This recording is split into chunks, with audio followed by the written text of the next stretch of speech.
On Monday, May 12th, the bold and the beautiful dives headfirst into an emotionally charged confrontation between father and son that will leave viewers shaken. The stage is set at Il Giardino, where Bill Spencer arrives after receiving a terse but serious message from his son, Liam. Their last meeting ended in a bitter standoff, marked by anger, frustration, and disappointment. But now, something has shifted. Liam has reached out. And Bill, ever the imposing patriarch, texts back that he's very much looking forward to it. From the outside, this might seem like a hopeful step toward reconciliation. But viewers familiar with Bill's complex character know better than to expect smooth sailing. When Bill walks into that meeting, he carries the swagger of a man who still believes he's right, still thinks his way is the best way.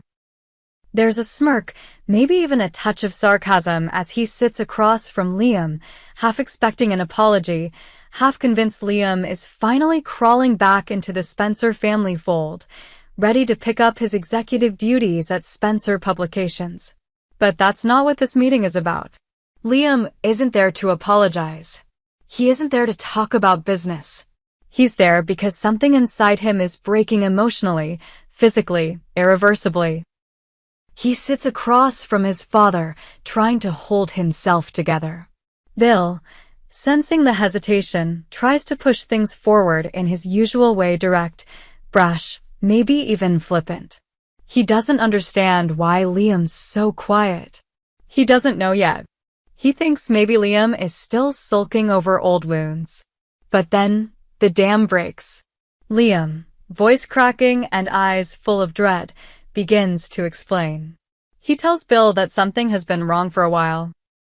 He tells him about the headaches, the disorientation, the collapse.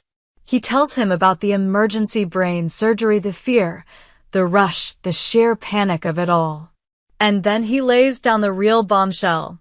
There's a tumor. Inoperable. Aggressive. Terminal. The weight of those words lingers in the air like smoke. Bill's bravado vanishes. In that instant, all of his corporate swagger, his dominance, his tough guy exterior disintegrates. He stares at his son, suddenly unsure of how to breathe. The man who always has a plan, who always finds a way to fix things, is now looking at a problem he can't solve with money or power. And yet, he tries. He needs to try. He reaches across the table, grabbing Liam's hand with a grip that's tight, desperate, full of fear. We'll find something, he insists. There has to be something. His voice is breaking now. Bill Spencer, the unshakable titan, is shaken to his core. Liam doesn't push back. He lets his father feel this pain. He needs him too. Because no matter how strained their relationship has been, no matter how many betrayals, arguments, and disappointments, they're still father and son. And in this moment, that's all that matters. The conversation shifts. They talk about the past, Liam's childhood, his choices, his regrets. Bill remembers the first time he held Liam as an adult, the surprise and awkwardness of discovering a grown son. He remembers all the times he tried, failed, and tried again to be the father Liam needed.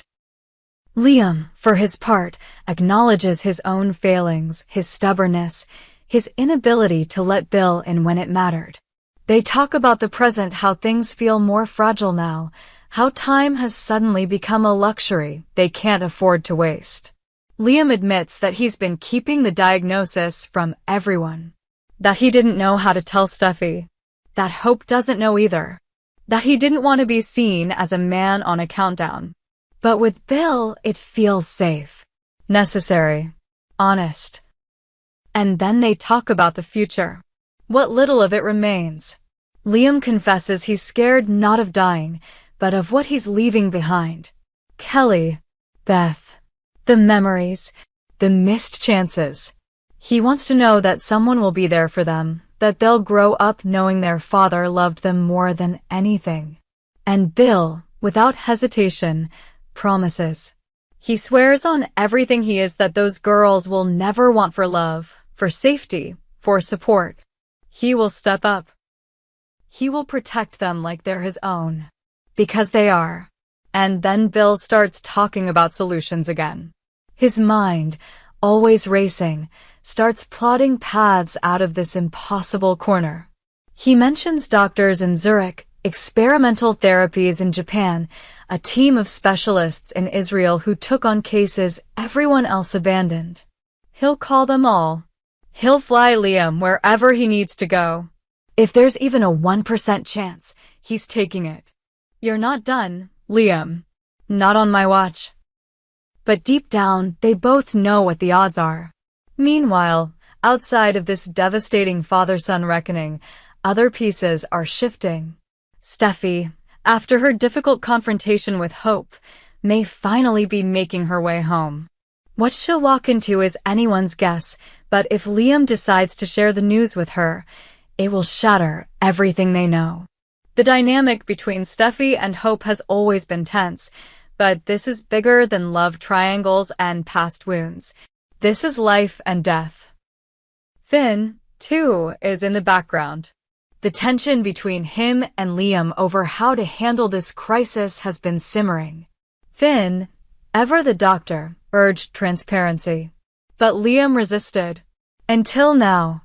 With Bill in the loop, the circle of truth begins to widen, and so does the emotional fallout. As this episode unfolds, the raw humanity of these characters takes center stage. Bill Spencer, for all his flaws, becomes a father in the truest sense, protective, grieving, determined. Liam, once adrift in indecision and silence, finally finds his voice.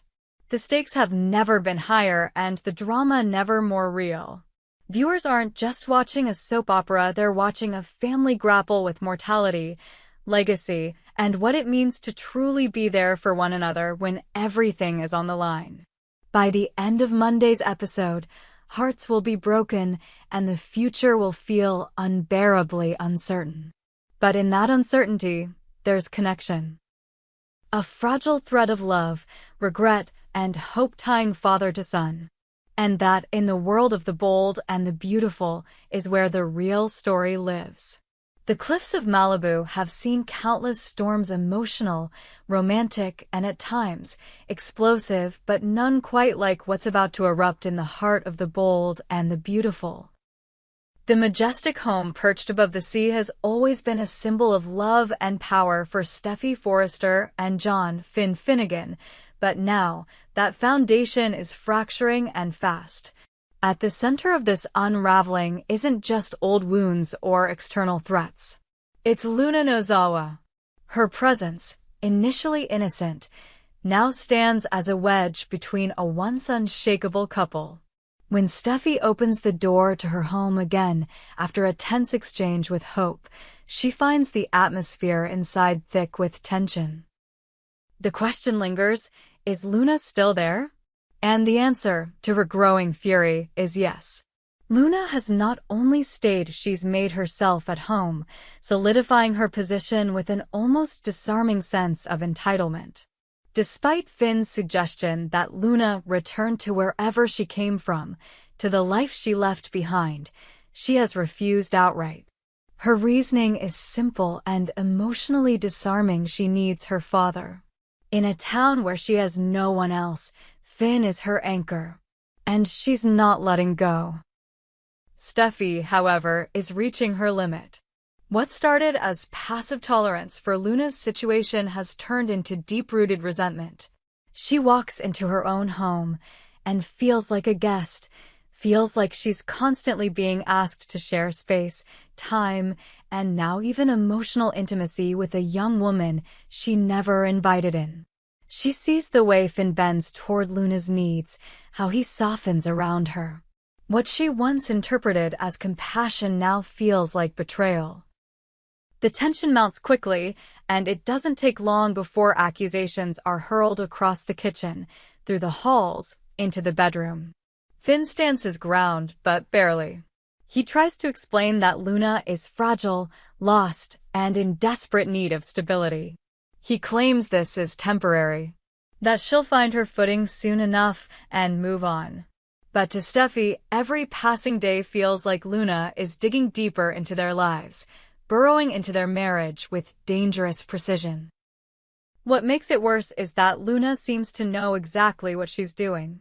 Every gesture of affection, every innocent thank you to Finn carries the weight of emotional manipulation.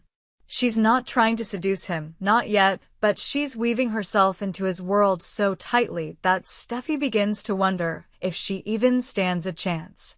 Things finally explode when Steffi delivers the ultimatum. It's not framed as a threat, it's a cry for self-respect. If Luna stays, Finn goes. If Finn chooses to keep Luna in their home, in their lives, then there's no marriage left to protect. She looks him in the eyes, dares him to choose, and for the first time since they met, Finn doesn't have an answer. He stammers. He hesitates. And in that split second, Steffi sees everything she needs to know. The man who once stood between her and the world has now placed someone else between them. The fight that follows is brutal. Words are thrown like knives, sharp and bleeding. Steffi accuses him of emotionally abandoning their family, of choosing a half-stranger over the woman who has stood beside him through everything. Finn counters with accusations of cruelty, of heartlessness, of lacking empathy for a young woman who's just trying to survive. He tells Steffi she's being territorial, unreasonable. He says Luna has no ulterior motives, that this is all in Steffi's head. But Steffi knows better. She's a Forrester. She's grown up in a world of manipulation, obsession, and betrayal. She knows when someone is playing the long game. And Luna? Luna is playing to win. In the aftermath of the argument, Finn storms out. Not just out of the room, out of the house. Out of their shared life, maybe for good. He doesn't pack a bag. He doesn't make a scene. He just leaves. And with that, the Cliff House, once full of love and laughter, falls silent. Luna, still in the background, pretends to be surprised. She offers Steffi a look of concern, perhaps even remorse, but it's hollow. Steffi doesn't believe her for a second. And the worst part? She doesn't know if she'll ever get her husband back. This isn't a temporary misunderstanding. This isn't a lover's spat. This is a fracture. A deep, jagged split in the core of their relationship. And for the first time since their wedding vows, the word divorce isn't just a distant threat, it's a very real possibility. The next steps are uncertain, but one thing is clear, Luna isn't leaving. Not voluntarily. She's staked her claim. Whether out of desperation, insecurity, or something darker, she's here to stay. And in her wake, the life that Steffi and Finn built together is starting to crumble. As viewers watch this storyline unfold, they'll see a marriage tested in ways few could have predicted. Not by infidelity, not by scandal, but by presence, by proximity. By one woman's refusal to leave, and another's refusal to accept that. In a town built on secrets, power, and emotional warfare, the battle inside the Cliff House may prove to be one of the most devastating yet. And as the dust settles, fans will be left to wonder, is this the end of Shin as we know it? Or will Steffi and Finn find their way back to each other before Luna's presence becomes permanent? The lines have been drawn. The war has begun. And no one, especially not Luna, plans to retreat.